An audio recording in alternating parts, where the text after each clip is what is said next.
In my experience, in my bubble of social media and my fan base, I'm looked at oftentimes as like this example of like what a man can be, or like how a woman should be treated by a man, or the way that I talk about my wife, or how present I am as a father, and all of the things that social media can paint.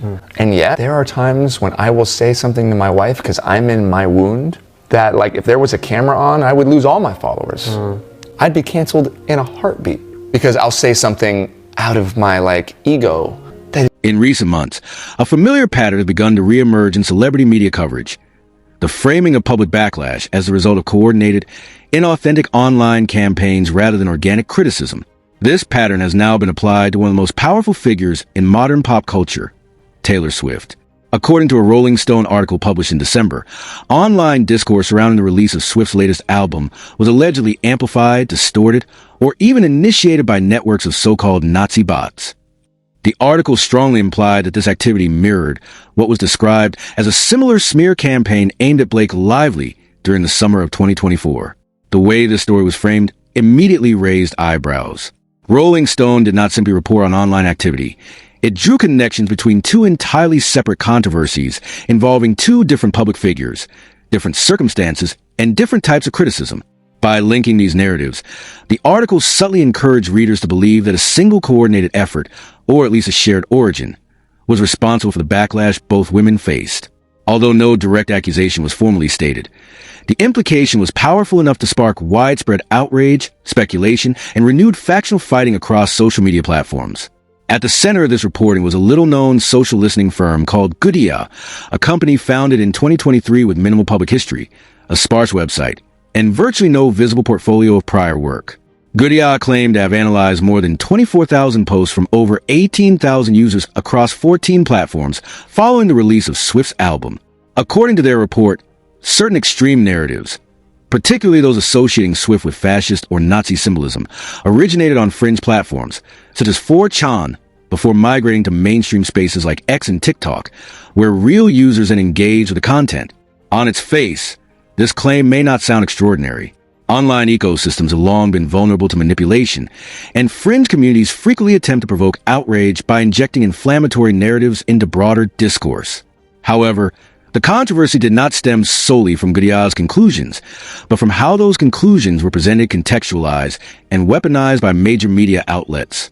Rolling Stone's article treated Goodia's findings as though they were a credible, authoritative explanation for the backlash Swift experienced.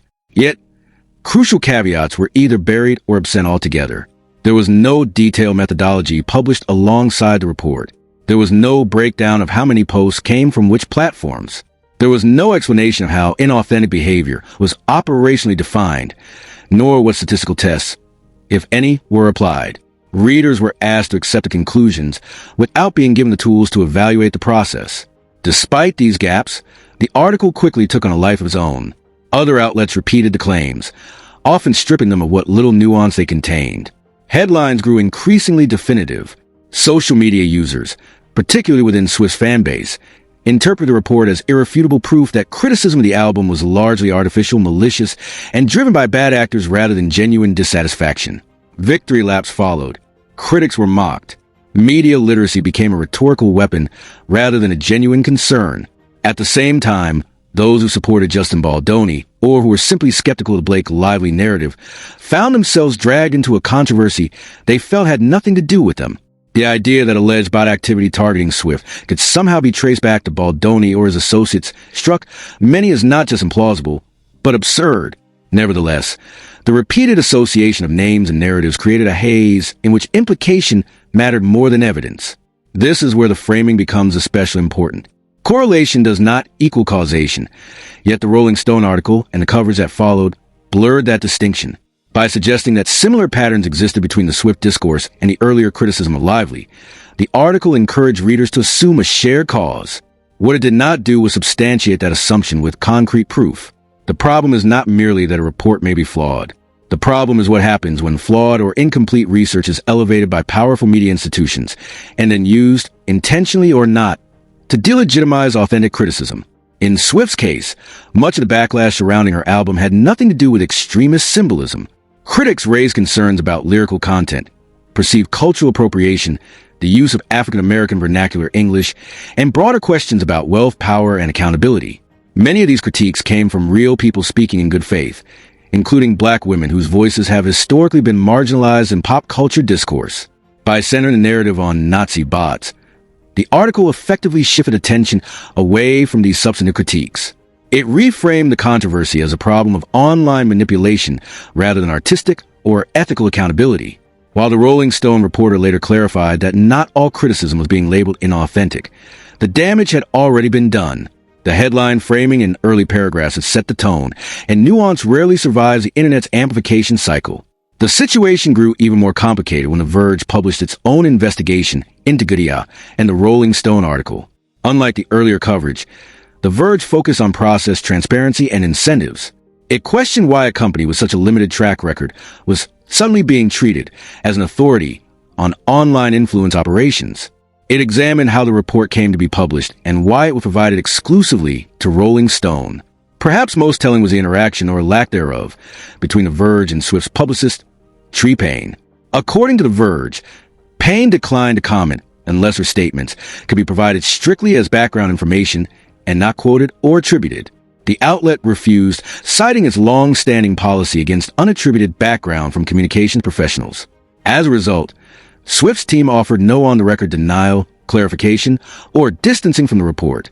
This silence spoke volumes. If Swift and her team had no involvement in the creation, promotion, or dissemination of Gudea's report, a simple statement to that effect would have sufficed. Instead, the insistence on background-only communication suggested that there was context or perspective being offered that Swift's camp did not want publicly attributed. Whether this was strategic caution or something more deliberate is impossible to say definitively, but it undeniably fueled suspicion. The Verge also highlighted that Gudea claimed the report was produced independently, without being commissioned by any outside party. According to the company, it was motivated by a gut feeling among staff members. This explanation only deepened skepticism. In the world of data analysis, gut feelings are not typically sufficient justification for large-scale research projects, especially ones that conveniently align with the public relations needs of one of the world's biggest celebrities. Even experts sympathetic to Swift expressed concerns. Jessica Maddox, a scholar who studies online culture and is herself a fan of Swift, pointed out numerous deficiencies in the report. She noted the lack of research questions, the absence of methodological transparency, and the failure to distinguish between different types of discourse. Maddox argued that if Swift's team had been involved, the effort would likely have been more sophisticated and more persuasive. Instead, the report landed in an awkward middle ground, insufficient to convince skeptics, yet provocative enough to inflame fan loyalty. What makes this controversy particularly striking is its timing. The Rolling Stone article appeared just as court documents in Blake Lively's ongoing legal situation were becoming public. Those documents reportedly revealed communications between Lively and Swift, as well as Swift's presence during key moments related to the conflict involving Ryan Reynolds and Justin Baldoni. Suddenly, Swift's name was being discussed in context far beyond her music, raising questions about her level of involvement and awareness. Against this backdrop, the attempt to link Swift's online criticism with a supposed smear campaign against Lively began to look less like coincidence and more like narrative management. The suggestion that both women were victims of coordinated attacks subtly positioned them as allies against a common, unnamed enemy. It also implicitly cast doubt on the legitimacy of the criticism each faced. Whether intentional or not, the effect was clear. The conversation shifted. Instead of debating the merits of Swift's album or the substance of the complaints against Lively, audiences were drawn into meta-discussions about bots, influence operations, and media manipulation. The original issues became secondary, if not entirely obscured. This raises a broader question about celebrity culture in the digital age. When powerful figures face backlash, at what point does defensive narrative framing cross the line into deflection? And how willing are major media outlets to interrogate the sources and motivations behind the stories they publish? As this controversy continues to unfold, it becomes increasingly important to separate evidence from implication, criticism from conspiracy, and accountability from victimhood. The answers are unlikely to be simple, but the questions themselves deserve careful, transparent examination. To understand why the Rolling Stone article gained so much traction despite its thin evidentiary foundation, it is necessary to examine the modern media ecosystem and the incentives that drive it. In today's attention economy, narratives that combine celebrity, controversy, and moral urgency are not just appealing. They are profitable. The suggestion that shadowy networks of extremist bots are manipulating discourse around beloved public figures offers a story that is both alarming and emotionally satisfying. It reassures fans that their favorite celebrity is a victim rather than a participant in controversy, while positioning the publication as a watchdog exposing hidden threats. Rolling Stone, like many legacy media outlets, operates in a highly competitive digital environment. Engagement metrics matter. Articles that spark outrage, debate, and social media sharing are rewarded algorithmically and financially. In this context, a report suggesting that Taylor Swift, a figure with one of the largest and most passionate fan bases in the world, was targeted by coordinated extremist campaigns was almost guaranteed to go viral. Adding Blake Lively into the mix further broadened the appeal, drawing audiences already primed by months of legal drama and online speculation. However, this pursuit of engagement often comes at the cost of rigor. The decision to foreground Gudiyar's findings without subjecting them to robust scrutiny reflects a broader trend in journalism. The outsourcing authority to third-party data, firms whose methodologies are opaque, but whose conclusions align neatly with a compelling narrative. The mere presence of numbers and technical language can lend an aura of legitimacy, even when the underlying analysis is incomplete or flawed. This is where public relations strategy enters the picture. Modern celebrity PR is not limited to press releases and red carpet appearances. It involves shaping the informational environment in which stories circulate. One of the most effective ways to do this is not by issuing direct denials, but by reframing the terms of debate.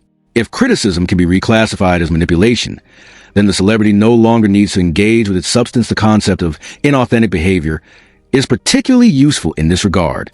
It is vague enough to encompass a wide range of activity, yet serious enough to discourage casual skepticism. Few readers are equipped to evaluate claims about coordinated networks, algorithmic amplification, or platform manipulation. As a result, they often defer to the authority of whoever appears to be speaking with technical expertise, even if that expertise is not clearly demonstrated. In Swift's case, the bot narrative functioned as a kind of rhetorical shield. It allowed defenders to argue that while some criticism might be legitimate, the overall discourse was so contaminated by bad actors that it could not be taken seriously. This framing subtly delegitimized critics by association. If extremists are present in the conversation, then everyone participating becomes suspect. This strategy mirrors what many observers believe occurred during the backlash against Blake Lively. In that instance, fans and sympathetic commentators repeatedly suggested that negative reactions were a result of coordinated attacks rather than widespread dissatisfaction with her behavior during a promotional tour. Yet, as many pointed out at the time, the criticism Lively faced was grounded in observable actions. Her tone in interviews, her marketing choices, and her apparent disconnect from the seriousness of the film's subject matter. There was no evidence of extremist symbolism, no fringe conspiracy theories driving the conversation, just the public reacting negatively to what it perceived as entitlement and insensitivity. By retroactively labeling that backlash a smear campaign, the Rolling Stone article effectively rewrote history. It recast organic criticism as something sinister and orchestrated, despite the absence of proof. This reinterpretation served as a convenient precedent for Swift's situation. If Lively's critics could be dismissed as part of a coordinated effort, then perhaps Swift's could be as well. The problem with this approach is that it collapses important distinctions. Not all criticism is equal, and not all amplification is artificial. Social media naturally magnifies controversy, especially when it involves powerful figures. People talk. Opinions spread. Algorithms prioritize engagement, not truth. None of this requires coordination by shadowy actors. Moreover, the presence of fringe actors does not invalidate the reactions of mainstream audiences. It is entirely possible for bad actors to attempt to hijack a narrative while real people simultaneously engage with it for their own reasons. Treating these phenomena as interchangeable risks erasing genuine voices, particularly those from marginalized communities whose critiques are often the first to be dismissed. The Verge's reporting underscored this concern by highlighting how Gudiyar's report failed to distinguish between different types of discourse. Without clear categories, everything becomes part of the same undifferentiated mass of content. A racist meme posted on a fringe forum and a thoughtful critique written by a black woman on TikTok are reduced to data points in the same dataset. This flattening of context is not just analytically weak. It is ethically troubling. Equally troubling is the lack of accountability when such reports are used to shape public opinion. Gudiyar itself stated that it does not act as an arbiter of truth and does not evaluate whether narratives are accurate or justified. Its focus, it claims, is purely structural. How content spreads, not what it means. Yet, Once its findings are published by a major outlet, they inevitably take on normative weight. Readers do not parse disclaimers buried deep in the article. They absorb the headline and the implied conclusions. This dynamic places immense power in the hands of those who control access to media platforms. A small company with the right connections can influence the narrative around a global superstar, not by proving anything definitively, but by introducing just enough doubt and technical language to shift the conversation.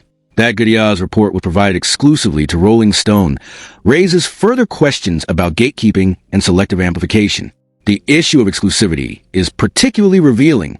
If Gudiyar's goal was simply to contribute to public understanding, why limit access to a single outlet? Exclusives are typically strategic decisions designed to maximize impact. They suggest coordination or at least alignment of interests between the source and the publisher.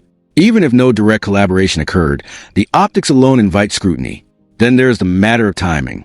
The release of the article during a period of heightened attention on Blake Lively's legal case, and Swift's documented proximity to it, created a narrative convergence that benefited both women. It allowed their respective controversies to be reframed as parallel experiences of victimization, subtly reinforcing each other. In this framing, critics become aggressors, and accountability becomes persecution. This does not mean that Swift or Lively orchestrated these narratives in a conspiratorial sense. Influence does not always require explicit instruction. Often, it emerges from shared assumptions, incentives, and relationships within elite media circles. Journalists who regularly cover certain figures may internalize a sympathetic perspective. PR professionals understand how to feed that perspective without leaving fingerprints. Shree Payne's reluctance to go on the record with The Verge fits squarely within this pattern. Background briefings allow PR teams to shape coverage while maintaining plausible deniability. When an outlet refuses those terms, silence becomes a safer option. Yet silence, too, communicates something, especially when a simple denial would suffice. Taken together, these elements paint a picture of a media environment in which narratives are less discovered than constructed. Data is used selectively, context is flattened, and criticism is reframed as attack. The result is a feedback loop that rewards defensiveness and discourages introspection. For audiences, the challenge is discerning where analysis ends and advocacy begins. When outlets with enormous cultural influence publish claims based on limited evidence, they risk undermining trust not only in the reporting, but in the very idea of accountability. If every backlash can be dismissed as a bot campaign, then no critique can ever be fully legitimate. This is the deeper danger of the bot narrative. It does not merely defend individual celebrities. It normalizes a framework in which power shields itself from scrutiny by questioning the authenticity of dissent. In doing so, it sets a precedent that others are likely to follow. As the lines between PR, journalism, and data analysis continue to blur, the responsibility to demand transparency falls increasingly on readers and viewers. Skepticism is not cynicism. Asking for methodology is not hostility. And recognizing the difference between manipulation and mass disagreement is essential if public discourse is to retain any credibility at all. At this point in the story, the comparison between Taylor Swift's situation and the Blake Lively controversy stops being incidental and starts looking structural. The similarities are not found in the personalities involved or even the specific allegations, but in the tactics used to reframe criticism. In both cases, what begins as organic backlash is later reinterpreted through media amplification as something coordinated, malicious, and external. The goal is not necessarily to prove the existence of a smear campaign, but to introduce enough doubt that the original criticism becomes suspect. The timing is the first major red flag. The Rolling Stone article linking alleged bot activity around Taylor Swift appears just as court documents in the Blake Lively, Justin Baldoni dispute are becoming public. Documents that quietly complicate the narrative Blake's team had been pushing for months. Those filings show that Taylor Swift was not some distant acquaintance, but was in communication with Blake during key moments of production. They also place Swift physically present during at least one tense interaction involving Ryan Reynolds and Baldoni. That does not make Swift responsible for the dispute, but it does undermine the carefully maintained image of complete detachment. Against that backdrop, the sudden appearance of reports suggesting that both Blake Lively and Taylor Swift were victims of similar, inauthentic online campaigns feels less like coincidence and more like narrative alignment. It subtly invites the audience to draw a line between the two situations without ever explicitly stating one. No outlet has to say that the same people were responsible. The implication does the work on its own. This is what media analysts often refer to as narrative laundering. A claim that will be questioned if stated directly is instead filtered through layers of reporting, expert quotes, and speculative framing until it feels respectable. Rolling Stone does not say Justin Baldoni orchestrated anything. The small analytics firm does not say it either. But readers are nudged toward that conclusion by association. Blake Lively smear campaign, Taylor Swift smear campaign, overlapping discourse, overlapping timelines. The human brain fills in the gaps. What makes this especially effective is that it weaponizes legitimate concerns about misinformation. Coordinated bot networks do exist. Fringe platforms like 4chan do sometimes seed toxic narratives. By anchoring the story in those realities, the article gains credibility. The problem is that credibility is then stretched beyond what the evidence supports. The report does not demonstrate scale, intent, or causation. It does not show who benefited, who paid, or who coordinated anything. Yet the conclusion many readers walked away with was emotional certainty rather than analytical restraint. This mirrors what happened in Blake Lively's case. Public dissatisfaction with her promotional behavior, tone, and perceived insensitivity was real and widespread. Instead of engaging with that criticism directly, the narrative slowly shifted toward the idea that she was being unfairly targeted, that online discourse had been manipulated, that something darker was at play. The accusation did not need to be proven. It only needed to be plausible enough to reframe the conversation. Another parallel lies in how both narratives rely heavily on absence rather than evidence. In Taylor Swift's case, defenders point the presence of some extremist imagery circulating online as proof of a bot campaign, even though those posts represented a tiny fraction of overall discourse. In Blake Lively's case, her team pointed to negative sentiment without clearly identifying its source, that implied coordination when none was demonstrated. In both situations, the lack of hard proof is reframed as proof of sophistication. If you cannot see it, that must mean it was expertly hidden. The overlap in fan bases further complicates matters. Taylor Swift and Blake Lively operate in adjacent celebrity ecosystems, similar demographics, overlapping social circles, and shared media outlets that benefit from framing both women as targets rather than participants. When fans encounter criticism of one, they are primed to interpret through the lens of loyalty and defense. This creates a feedback loop where skepticism is treated as hostility and dissent is assumed to be bad faith. The role of publicists is crucial here. Tree Payne's refusal to speak on the record of The Verge while offering background-only commentary is not unusual in itself, but becomes suspicious in context. If Swift and her team truly had nothing to do with the report, there would be little reason to require anonymity. A simple denial on the record would suffice. Instead, the insistence on background-only communication suggests a desire to shape coverage without accountability, a hallmark of crisis management rather than transparency. This is where the comparison to Blake Lively sharpens. In her legal filings and public messaging, Blake's team has consistently attempted to control the narrative indirectly, through motions, leaks, framing, and selective emphasis, rather than through straightforward rebuttal. The effect is similar. Confusion replaces clarity, and the public spends more time debating meta-questions about discourse than addressing the original criticism. Media incentives amplify this dynamic. Outlets like Rolling Stone benefit from controversy, especially when it involves massive fan bases. A story about album criticism will generate clicks, but a story about alleged Nazi bots manipulating discourse around a pop star is far more provocative. The fact that Rolling Stone had already given Swift's album a glowing review further complicates its role. It positions the outlet not as a neutral observer, but as an invested participant with something to defend. The small analytics firm at the center of the story becomes a convenient shield. Because it is obscure, readers cannot easily scrutinize its past work. Because it claims technical expertise, most people will not challenge its conclusions. And because it insists it does not judge truth or falsity, it avoids responsibility for how its findings are interpreted. This allows everyone involved to maintain plausible deniability while still benefiting from the narrative shift. The most telling aspect of all is what gets lost in the process. In Taylor Swift's case, substantive critiques of her lyrics, symbolism, wealth, and cultural positioning are sidelined. In Blake Lively's case, legitimate concerns about professionalism, tone, and conduct are drowned out. The conversation becomes less about whether the criticism is valid and more about whether the critics themselves are legitimate. This is an incredibly powerful tactic because it reframes accountability as victimhood. Once a celebrity is positioned as a target of a coordinated attack, any further criticism risks being interpreted as participation in that attack. Fans rally, skeptics retreat, and media outlets tread carefully. The narrative hardens before the facts are fully examined. None of this proves direct coordination between Taylor Swift, Blake Lively, or their teams. But it does demonstrate a shared playbook, one that prioritizes narrative control over engagement, implication over evidence, and emotional framing over factual resolution. Whether intentional or not, the effect is the same. Valid criticism is diluted, and the focus shifts from actions to optics. As the story moves forward, the key question is not whether bots exist or whether fringe actors try to exploit celebrity discourse.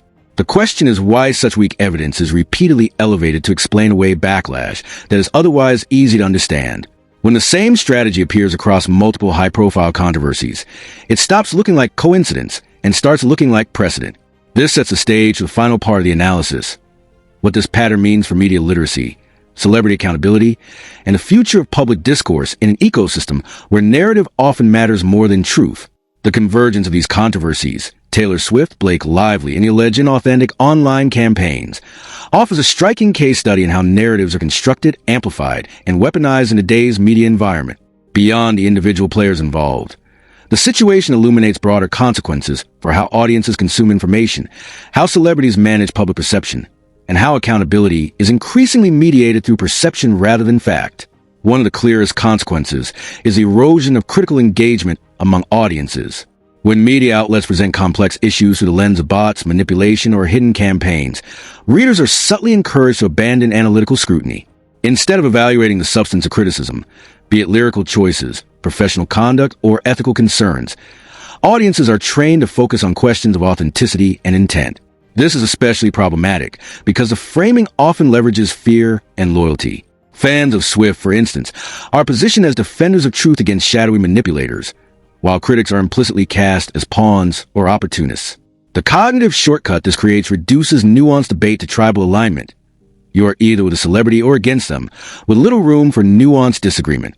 Over time, such dynamics contribute to a media ecosystem in which outrage and defense matter more than evidence or reasoning. The Swift and Lively cases also highlight the growing sophistication of PR strategies in the digital age. Modern celebrity teams no longer rely solely on reactive statements or conventional interviews. Instead, they orchestrate conditions in which narratives are pre-framed to favor interpretation over information. Selective disclosures, exclusive reports, and anonymous background briefings become tools for shaping perception while avoiding direct accountability. In both cases, the strategy relies on ambiguity. By never explicitly claiming coordination or culpability, the teams avoid liability, but by strategically releasing or withholding information, they influence how audiences interpret events. This approach mirrors broader trends in corporate and political communications, where the goal is often not to present a full story, but to guide interpretation, sow doubt, and manage optics. A central ethical question emerges. At what point does defensive narrative framing cross into manipulation? It is one thing to correct falsehoods or contextualize criticism. It is another to weaponize technical-sounding research to cast all criticism as suspect. By blurring these lines, narratives shift from protection to preemption, preemptively delegitimizing critiques before they can be meaningfully addressed. The danger is particularly acute when technical or data-driven claims are involved. Guddia's report, for instance, was presented in a way that suggested analytical rigor, even though methodological transparency was minimal. This creates a veneer of objectivity that is difficult for the average reader to contest. In effect, it transforms incomplete or inconclusive data into a persuasive narrative, which can be more powerful than outright lies precisely because it appears credible. Repeated deployment of such narratives has broader consequences for public discourse. First, it undermines trust in media institutions. If outlets with reputations for investigative rigor regularly amplify weak or incomplete claims, audiences may begin to doubt not only the reporting, but the existence of objective truth. Second, it diminishes the perceived legitimacy of critique itself. When backlash can always be explained away as manipulation, genuine concerns about artistic integrity, professional conduct, or ethical accountability risk being dismissed reflexively. Finally, it contributes to the polarization of fan communities. Fandoms become defensive enclaves, where questioning or critique is seen as betrayal, and alignment with official narratives is treated as moral duty. This dynamic can distort public perception, making the culture around celebrities seem more fractured and combative than it actually is. For audiences, these developments reinforce the importance of media literacy. Evaluating a story requires more than absorbing headlines or viral reports. It demands attention to methodology, sourcing, timing, and incentives. Readers must ask, Who benefits from this framing? What is the evidence, and how transparent is it? Which voices are being amplified, and which are being marginalized or silenced? Is the narrative treating correlation as causation? By approaching media critically, audiences can resist being drawn into engineered narratives and maintain a space for substantive evaluation. For celebrities and their teams, the case illustrates a paradox. Narrative management can protect reputations in the short term, but over-reliance on perception management risks long-term credibility. When every critique is deflected as the work of inauthentic actors, it becomes increasingly difficult to engage with substantive feedback. In an era where reputation is mediated almost entirely through digital discourse, losing the ability to address real concerns can be as damaging as public scandal itself. Moreover, the precedent set by linking weak evidence across unrelated controversies, swift and lively, may encourage a cycle in which perceived victimhood becomes a standard defense. This risks normalizing the conflation of criticism with attack and delegitimizing the role of genuine accountability in the cultural sphere. The Taylor Swift and Blake Lively controversies are more than isolated celebrity stories. They're a lens into mechanics of contemporary media influence. They illustrate how narratives are constructed, amplified, and weaponized, how PR strategy intersects with journalism, and how audiences are subtly guided to interpret events in ways that may diverge from reality. Ultimately, the responsibility is shared. Media outlets must demand rigor and transparency. Celebrity teams must balance defense with accountability. And audiences must approach narratives with skepticism and discernment. Only by maintaining these checks can public discourse resist being reduced to a series of engineered perceptions. And only then can criticism, whether of art, conduct, or ethics, retain its essential function in society.